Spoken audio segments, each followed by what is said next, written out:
Mata upu se fulufa. O le mai o le atali o Yeropoamo. Ona po ia na mai ei avia le atali o Yeropoamo. Ona fa yatu le Yeropoamo ila nava. Se ie tu la ima e ofu ese. Ina nei la tau ilo o le ama Yeropoamo. Ma e alu isailu. Fauta. O lo ia kia le profeta. O le na fai mai ia te au. O te fai matupu ile nei nuu. Ye e ave fo ilo limo a reto e fuanga fulu. Ma fa papa a reto. Ma le fangu meli. Ma e alu atu i ante ia. Na te failo mai i ante oe. Pe iu ina fa pe fea le tama. O fa pe foio na fai ele avai o repoamu. O ia tula ia tu foi. Ma alu kailo. Na o ile fale o akia. Ai le mawhai ona ilo se me akia. A wasa toma tu ina o na mata ina watoya ina ia. Ona fetala i mai leo Yehova ya akia. Fauta. O lo saule a vai e repoamu e fesidia tu ia te oe. I se mea ilana tama. A wawo mai o ia. O lea. I le malea e te whaia tuai i ante ia. A wape ao o mai o ia e whatanga whawhine e se ia. O whalongo atu e aki e le pā u mai o na vai ina ua uru whale mai o ia i le whai totoa. Na whai atu le o ia. Ina maliu mai o oe le whale tu o Yeropoamu. Se ale mea ua e whatanga whawhine e se ai. Ua awina fo iau i le whe au mamafa ia te oe. Ina e aluia. Ina whai atu ia Yeropoamu. O lo whapeo na whetala i mai o Yehova le atu o Israelu.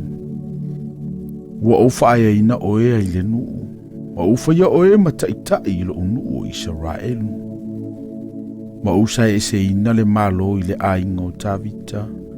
Ma fo ina atuai i ante oe. A o oe. E le whaapei o lau au na o tavita. O le na tausia upoloa inga. Ma muli mai i ante au. Ma lona loto atoa.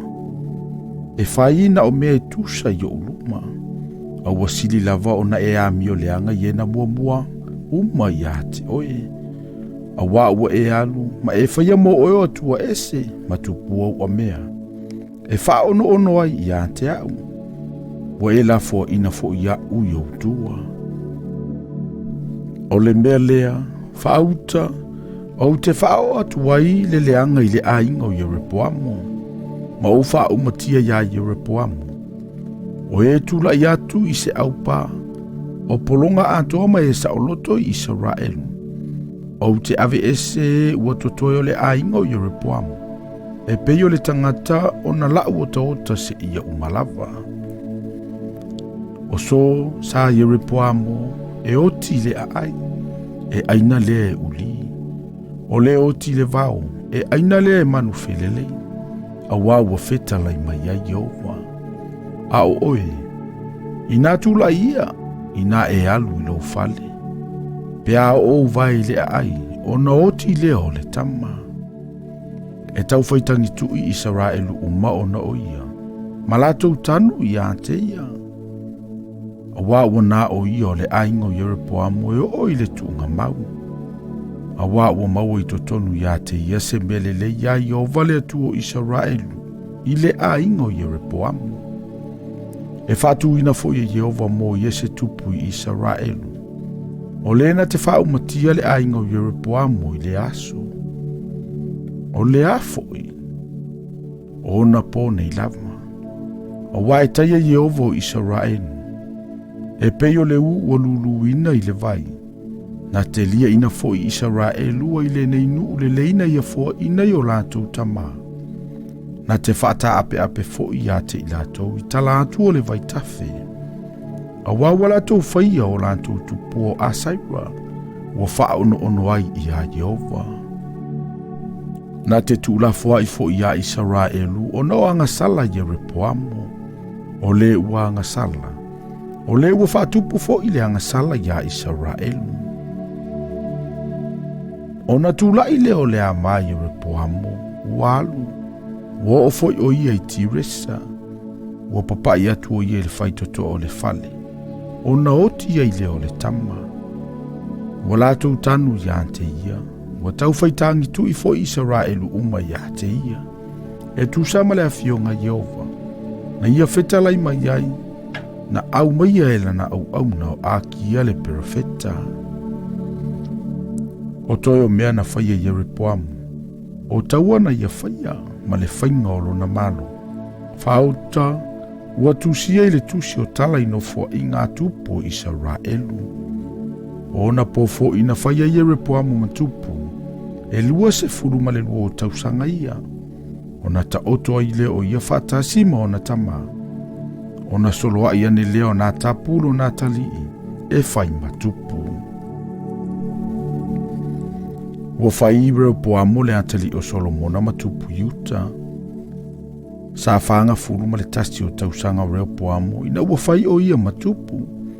E tasi le se furu ma le fitu o tausanga. Na whai ai o ia ma tupu Yerusalemu. O le a aile na filifilia Yehova I tu ainga uma o Israelu. E tu ailo na suafa. O le ngofo I o lona tina. O na amalea o le saa amori. O fai mea leanga I uta ilu mo Yehova. O whaatupuina I lanto ulo na fuaia lanto wangasala. O lato wangasalai. Ua sili mea umana whaia o lato utamaa. Awana lato whaia mo I lanto o mea maululunga matupua. Matupua a saira. Ilunga o maunga maululunga uma. Malalo la au taululu ola uma. Sa yeifo ile nu o tangata whaaso toma.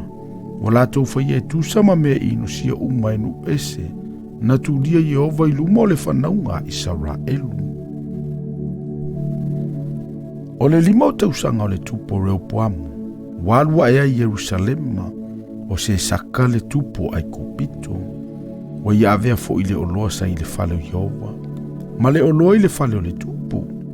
Wa ia avea mea umalava. Wa avea fo ia o talita auro umalava na whaia e Solomona. O na whaia le tupo Yerepoamu o talita apa me mea e su iai. Ma ia tu ina atua I lima o le ali isili. O le aue whaafeao. O ena leo I le faitoto o le fale o le tupu. Wa ave fo I le aue whaafeao o ia talita. Ina o alu atu le tupu I le fale o Yehova. Malato to e au mai ai I le potu o le aue whaafeao. O toi o mea na whaia Yerepoamu. Ma mea umana ia whaia. O le tusia e I le tusi o talaino fua I ngā tupu o Yuta. Sa utu tau lava o Yerepoamu ma Yerepoamu ia so uma. Ua ta oto Yerepoamu whaatasi mo na tama. Ua tanu mia foi o ia whaatasi mo na tama I le a aia tāwita. O le ingo foi o lona tinao na ama o le saa amori. Na solo a ianelo na tali I o avi ama e whai matupu.